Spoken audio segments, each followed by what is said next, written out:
Locked out of your own apps again? Screen time restrictions and parental controls can make your iPhone feel basically unusable, blocking your favorite apps, websites, and settings. But what happens when you need to turn it off and you completely forgot the passcode?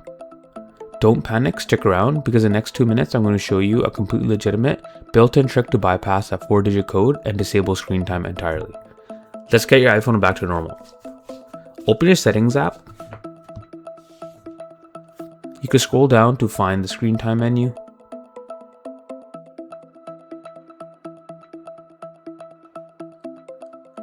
Now here's the roadblock we all know and hate. Normally if I try to turn off an app limit, say I want more than an hour a day on Instagram, the phone slaps me with a passcode prompt.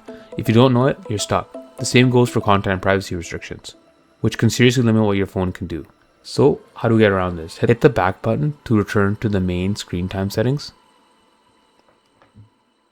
Scroll down to the bottom and tap the button that says change screen time passcode.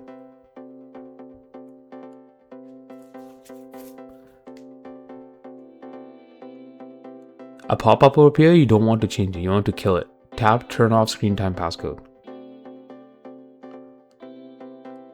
Now it's going to ask you for the passcode again, but here's the secret. Look right below those 4 dots. You'll see a tiny blue button. You'll see a tiny blue link that says forgot passcode. Go ahead and tap that. This is your golden ticket. Apple actually lets you reset or bypass this code using the Apple ID that we use to set it up. Just enter the Apple ID email and password right here and wait a few seconds for it to process. And just like that, the menu refreshes and now it says lock screen time settings. The passcode is officially gone. Now for the fun part. You can scroll back up and completely turn off downtime, app limits, and content restrictions without ever typing in a 4-digit code. Your iPhone is fully yours again.